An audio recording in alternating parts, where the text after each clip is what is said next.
Hai teman-teman Koreanson, kita kembali dengan berita terupdate dari K-pop. Yang pertama, wali kota Gwangju minta maaf kepada Monsta X atas kesalahan nama.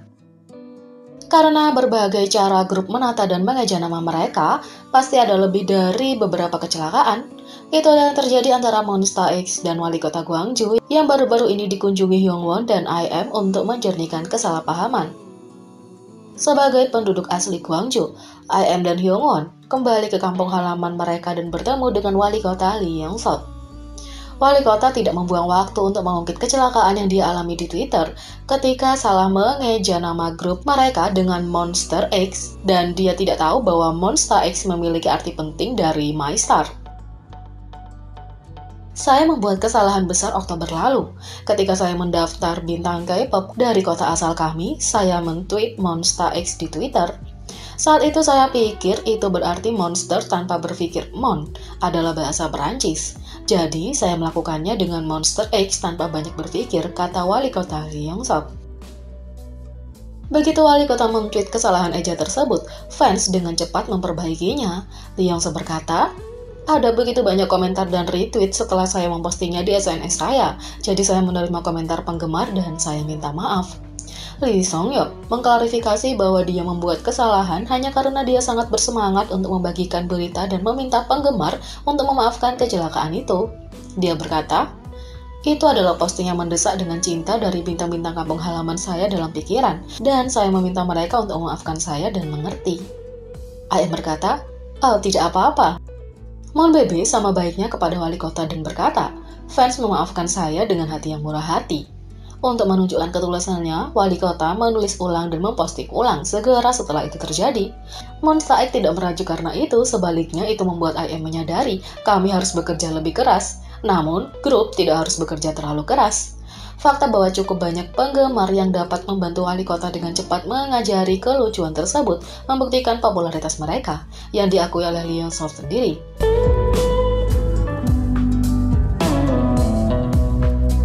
Yang kedua, Lisa Blackpink menjadi tren untuk pertanyaan lucu yang diajukan kepada trainee tentang gaya rambutnya yang botak. Dalam episode kedua dari Youth With Your musim ketiga, mentor Lisa Blackpink sedang membuat tren dengan pertanyaan lucu yang ditanyakannya tentang gaya rambut peserta pelatihan. Sebelum Lisa bisa menilai penampilan menyanyi trainee Liang Sen, ada sesuatu di pikirannya. Dia terusik dengan menilai ketertarikan Lee Rong Hao dan berkata, saya tidak tahu apakah itu tidak sopan untuk bertanya atau tidak, tapi saya benar-benar ingin tahu tentang itu. Lisa bertanya, apakah Anda merias kepala? Antara ekspresi kaget Liang Sen dan tawa trainee, semua orang terhibur dengan pertanyaan itu.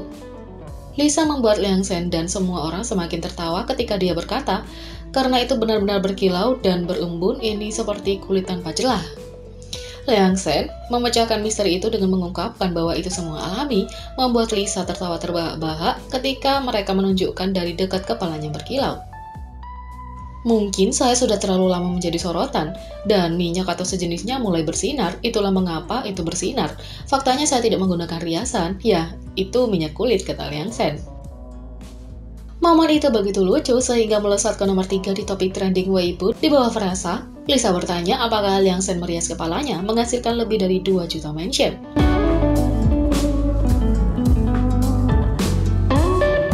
Yang ketiga, Young Jae GOT7 mengungkap apa yang Park Jin Young katakan kepada dia saat kontraknya dengan JYP Entertainment akan berakhir.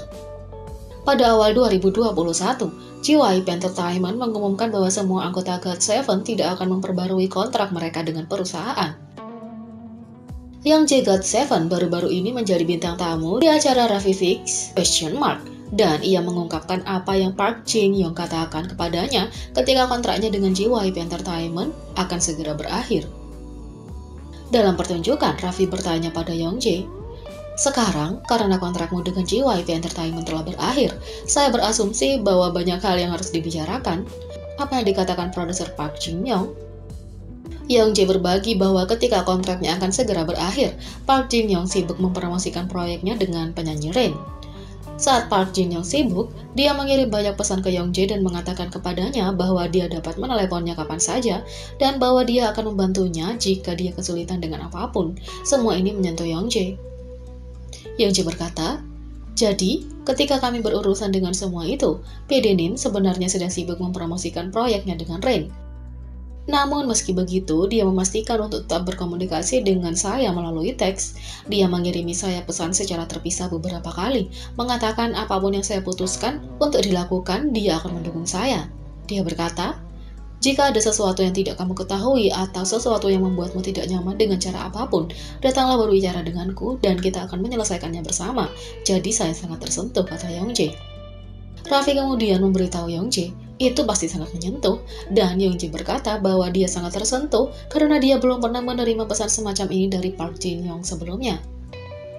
Youngjae berkata, "Ya, seperti kami belum pernah benar-benar bertukar pesan selama ini. Jadi ketika dia melakukan itu, saya merasa bersyukur, saya menghargainya."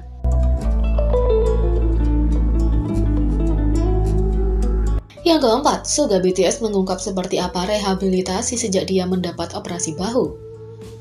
BTS yang baru mengadakan siaran langsung untuk merayakan rilis B Essential Edition, banyak ARMY meninggalkan komentar menanyakan Suga apakah dia sudah merasa lebih baik. Pada akhir 2020, Suga menjalani operasi bahu karena nyeri bahu yang terus-menerus. Suga meyakinkan ARMY bahwa dia menjadi jauh lebih baik. Suga berbagi bahwa dia telah melakukan rehabilitasi 3 kali seminggu dan dia sering berolahraga di waktu luangnya.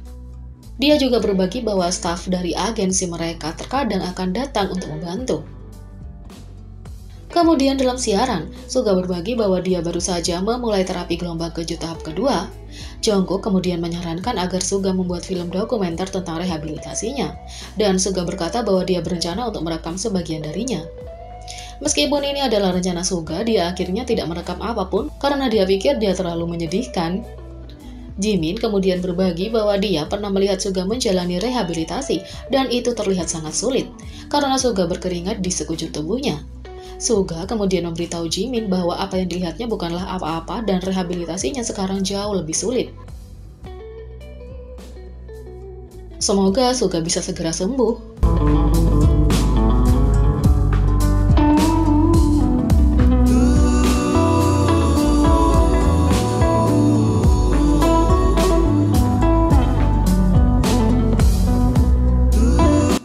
Jadi, bagaimana menurut kalian tentang ini? Beri komentar di bawah. Klik subscribe, like, share, dan klik lonceng. Mari kita sama-sama jadikan channel ini berguna bagi K-popers Indonesia. Sekian video kali ini, sampai jumpa lagi.